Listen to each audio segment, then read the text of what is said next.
Dear students, today we are going to start the chapter decimals. In this video, I am going to cover the following topics: what is a decimal number, place value of a decimal, comparison of decimals and their conversions. We all have done decimal numbers earlier, so we have a fair idea as to what is a decimal number, but let us just take a quick recap. Often we come across statements as the length of a ribbon is 1.75 meter. Let us just focus on the number involved in this statement, which is 1.75. Now this number has three parts. One, of course, is this, then there is a number before, and then there are numbers afterwards. This is nothing but the decimal point. This is known as the whole number part, and the number afterwards are known as fractional parts. So, a decimal number can simply be defined as a number which has a decimal point, has a whole number part and has fractional parts. Now let us see how do we represent decimal numbers in the place value table. Suppose I give you a number as 1268 and you have to represent this in the place value table. This is a very simple question. We have been doing it since primary classes. So I will make my place value table ones, tens, hundreds and thousand.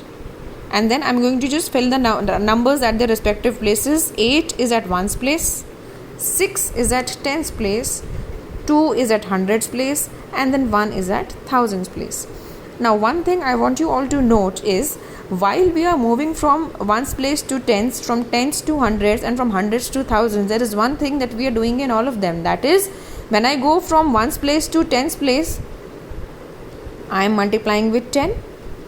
Again, when I am going from tens place to hundreds place, multiplying with 10. And furthermore, when I go from hundreds place to thousands place, again I am multiplying with 10. So basically, as I am moving towards left hand side, the value of the numbers is getting increased. Now, but what happens if we move towards right? That is, if I have to come from thousands place to hundreds place, what I will have to do? This time I will have to divide by 10. Same way, if I go from hundreds place to tens place, again I will have to divide by 10. And from tens place to ones place, again I will have to divide by 10. So when we go from ones to thousands and furthermore, we are multiplying with 10, and when we take the reverse route, that is when we move towards the right hand side, we are dividing by 10. So furthermore, if I want to move from one's place to another place, again towards right hand side, again the same thing is to be done. That is, I will have to divide by 10. I will have to divide one's place by 10. So I will get a new place which will be known as 1/10. I will check, that is 1/10. Again, from this place, if I move further, so again I will be dividing by 10, which will give me a new place which is 1/100th,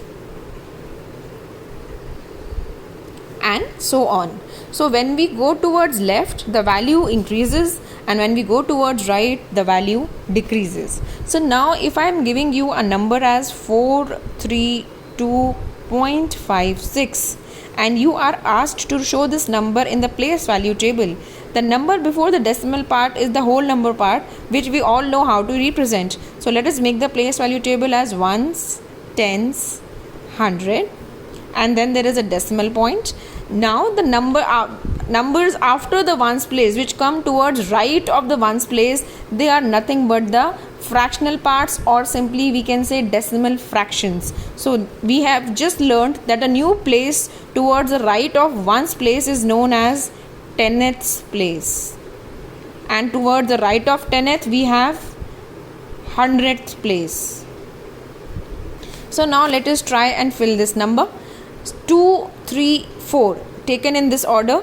2 is at ones place, 3 is at tens place, and 4 is at hundreds place, decimal at its own place. Now this 5 at 10th place, and then this 6 at hundreds place. Let us take another number, maybe 265.08. So the number before the decimal, 5 here at ones place, 6 at tens place, and 2 at hundreds place. 0 is at tenths place, and then 8 is at hundreds place.